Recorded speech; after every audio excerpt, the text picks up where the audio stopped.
लेकिन संक्षेप उतना कि वो अर्थ हम समझ सकें। 1 से 2 मिनट हर प्रश्न के लिए। पहला प्रश्न तो यही है, बहुत लोग मुझसे कहते हैं वो आचार्य हैं, आचार्य और कोट पैंट वाले हैं, शर्ट ट्राउजर वाले। कैसे आचार्य हैं?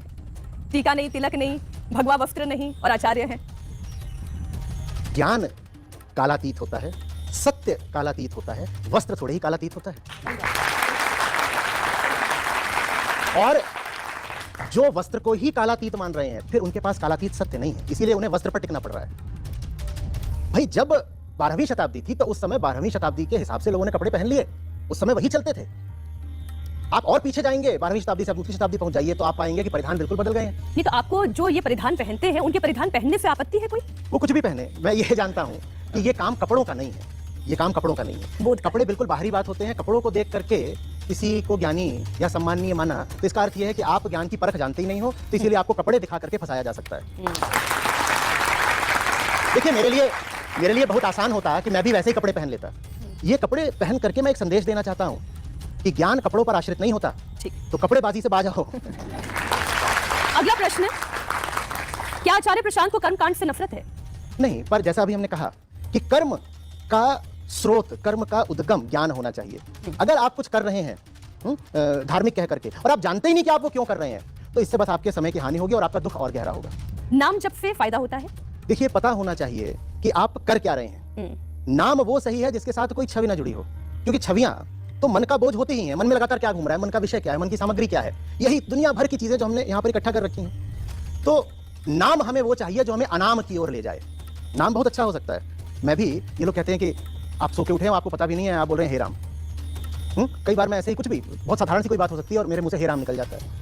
नाम बहुत अच्छा हो सकता है, नाम से आपत्ति की कोई बात ही नहीं है। हे राम मैं भी दिन में इतनी बार बोलता हूँ, लेकिन नाम के साथ कहीं मैं अपने स्वार्थ तो नहीं जोड़ रहा। बहुत सतर्क रहना पड़ता है। नाम के साथ कहीं मैं अपनी पसंद की कोई छवि तो नहीं जोड़ रहा। तो फिर तो मैं, कठोपनिषद ने कहा है प्रेय और श्रेय को जानना कि बहुत अलग अलग होते हैं। कहीं मैं अपनी ही प्रिय छवि को याद कर करके नाम के माध्यम से सुख तो नहीं ले रहा, ये गड़बड़ हो जाएगी। नाम वो होना चाहिए जो आपको सब नामों से मुक्त कर दे। यानी कि सुख से बड़ा संतुष्टि का जो भाव दे, सुख से बड़ा जो संतुष्टि का भाव दे। संतुष्टि भी कई बार सुख से मिल जाती है, तो संतुष्टि से थोड़ा आगे की बात है, जानने की बात है, बोध की बात है। हाँ। अगला प्रश्न ये है, संत कौन है, महलों वाला या झोपड़ी वाला? न महल न झोपड़ी, इससे कोई लेना देना नहीं, कोई लेना देना नहीं, बिल्कुल नहीं। ये तो समय की प्रारब्ध की बात है। अपने सही जीवन के लिए, उद्देश्य के लिए अगर झोपड़ी में रहना पड़े तो स्वीकार है, और यदि महल आवश्यक है जो आप करना चाहते हो उसके लिए, तो महल से भी नहीं इनकार है। अगला प्रश्न, आर्टिफिशियल इंटेलिजेंस। आर्टिफिशियल इंटेलिजेंस दुश्मन या दोस्त? वो आप पे निर्भर करता है ना, वो तो आपकी सेवक है। उसमें भी आपको वही मिलेगा जो आपने उसमें डाला है।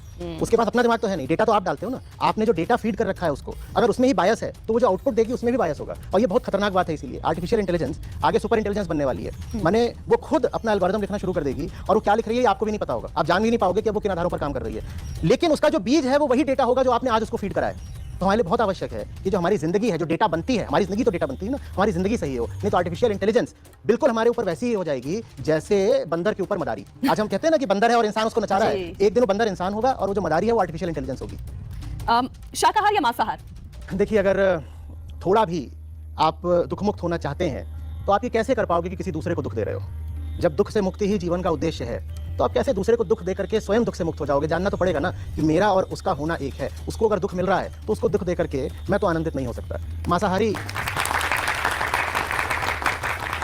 क्या घर में महाभारत रखने या महाभारत पढ़ने से क्लेश होते हैं? अरे कैसी बात है ये कैसी बात है, ये मैं क्या बोलूं क्या मैं इसमें? श्रीमद् भगवद गीता कहाँ से आएगी, महाभारत नहीं है तो? यक्ष और युधिष्ठिर का संवाद आप कहाँ से पाएंगे? अन्य गीताएं भी हैं महाभारत में, सब आप कहाँ से पाएंगे?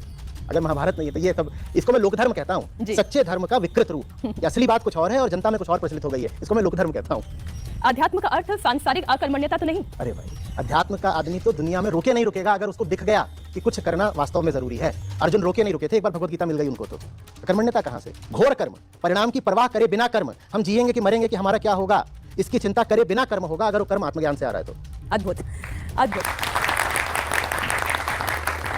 देवस्य पश्य काव्यम ना मामर न जीर्यति, यानी प्रभु का काव्य और सामर्थ्य ना मरता है और ना जीर्ण होता है, वह शाश्वत है और वो निरंतर है। लेकिन इसे जानने और समझने की एक विधि है। अहम ब्रह्मास्मि का सूत्र आज हमने चर्चा में शामिल किया। मुझ में ही परब्रह्म है, अगर ये बोध करना है तो वो सत्य से परिचय के बाद ही हो सकता है, और सत्य का परिचय हो भी जाए तो फिर क्या। ऐसे बहुत सारे प्रश्न हैं और ये प्रश्न निरंतर चलते रहेंगे, और इनका उत्तर केवल एक गुरु का साथ या फिर स्वाध्याय से प्राप्त किया जा सकता है। जिसने इस प्रक्रिया को समझ लिया उसे वेद, वेदांत और गीता का सार समझ लिया। यही प्रक्रिया